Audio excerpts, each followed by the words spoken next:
Another J-Mix exclusive for TupacNation.net. This is J-Mix here with TupacNation.net. And recently I've had the pleasure to talk to Tommy Daughters, better known as Tommy D. Tommy D was the go-to guy at Death Row Records.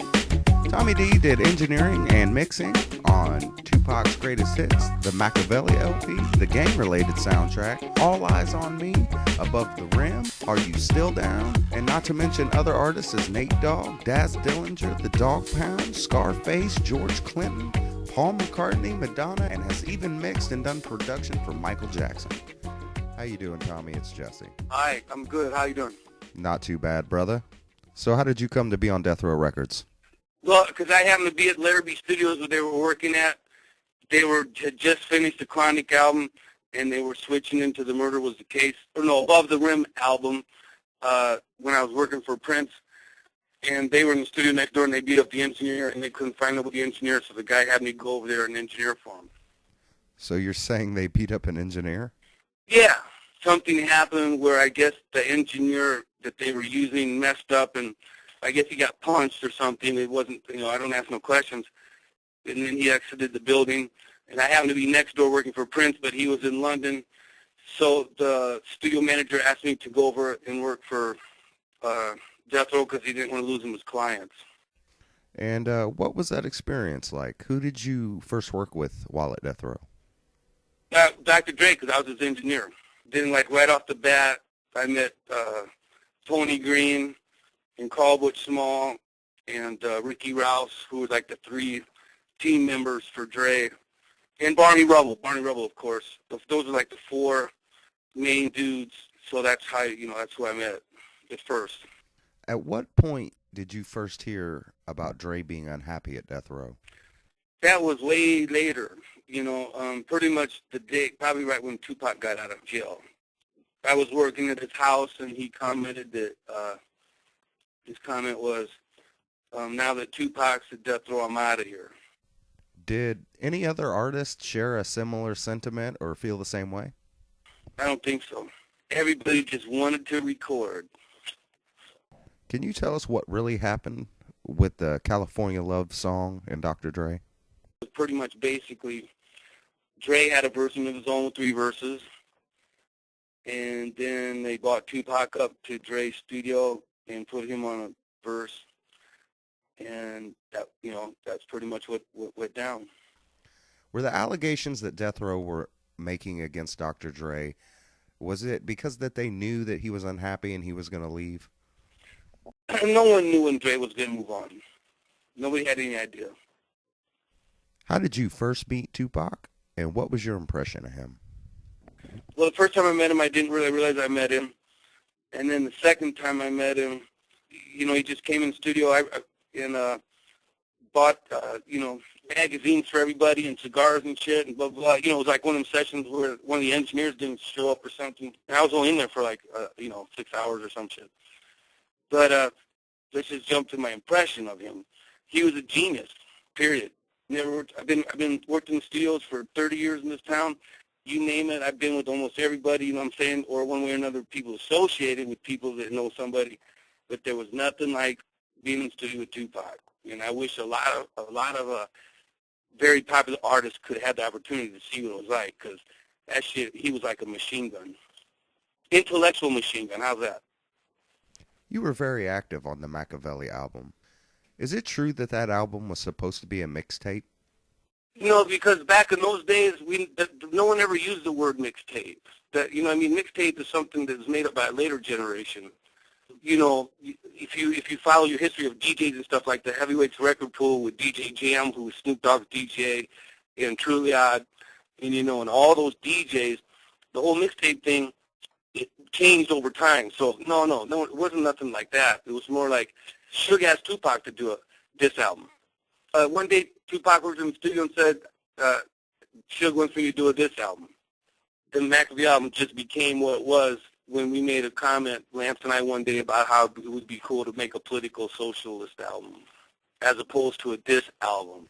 Do you feel after the completion of the Makaveli album that Tupac was gearing more towards a diss album or more towards a social political album? To be honest with you, the stuff happened so fast, you have no idea. I mean, we were doing 6 songs a night, sometimes 7. I mean, we were just doing so many songs. It was like, I don't know. We were just doing, like I said, it happened really fast. But, Lance and I were trying to push him more towards the Makaveli album. If you look at the releases of Death Row history, a lot of albums weren't released. So, for all we knew, the shit wasn't even going to come out, was not going to be released.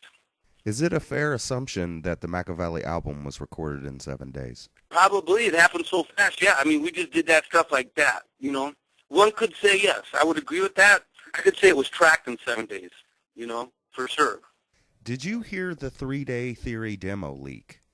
And was there ever a Makaveli demo?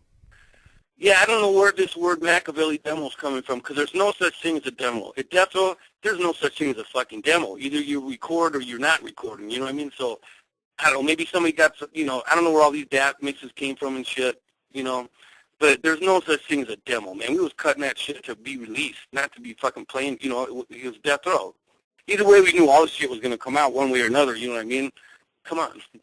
You had stated previously that after Tupac died, during the mixing of the Makaveli album, that the masters came up missing. Do you have any idea what happened to those master reels? No. Can you tell us the story on why you didn't feel that the song Friends should be on the Makaveli album? Yeah, I told him I told him to take it off the record. Told him he sounded stupid. It just didn't seem appropriate because we were trying to do this, and plus, it wasn't like me and Lance's job to be like deciding what kind of records to be putting out and shit, but we just kind of decided, what the fuck, we'll just take charge and see what happens. 2 things happen. We get our asses whooped or we're cool, Is there an alternate version of that song Friends, or a song called The World Is Mine that disses Nas, to your knowledge? Man, I don't know, because I haven't gone, I don't know. All I know is it's a song that was dissing Nas. How was your working relationship with Makaveli producers like Kurt Cobain? Damn, I never his ass. He was funny, man, because when Snoop was like trying to write his own tunes and stuff, you know what I'm saying? Like after he had left Death Row, me and Kurt was out. We'd be at Snoop's house a whole bunch of times recording late at night, man. It was, and I don't know what stuff of his made it on stuff, but we did a lot of tracks. And we had fun, you know what I mean? That's one thing I say about Death Row. The whole thing, we had fucking fun, no matter what. Even when we was broke, we was still having fun. Did you ever work out of the whack room? Well, yeah. I mean, they was doing their thing in there, and I got to give them credit because, in my opinion, their beats weren't whack. They were just different, And I have no idea where they came from. I had no idea how they ended up in that room, but all I knew is there was 2 dudes in there with MPC-60s and a bunch of keyboards, right? And, they was fucking work. They wanted to be, they was just trying to get in the game, period. And they was at the right place at the right time. And, those tracks for the Makaveli album were perfect because, in my opinion, the Makaveli album, in a way, isn't really a rap album. It's more of some kind of other music. I don't know what you want to call it. I don't know, but to me, it was like a different type of thing. Do you think that Tupac was trying to mix alternate genres into his rap for the Makaveli album? Of course. I remember we had a session, we recorded some girl from London. I have no idea what her name is. I don't remember. That he was producing. It was about 3 weeks before he got killed. But he would do it. Let me just tell you, the guy would do anything for anybody. You know what I mean? That's one thing I noticed about the dude. So if you had a jazz group, he'd be like, I want to record you. Bam, throw you in the studio. You guys got some rap? Damn, I want to record you. No questions asked. Damn, like that. Like I said, machine gun style. The guy was a genius, Did you ever experience a negative atmosphere while at Death Row? Man, that's a good question.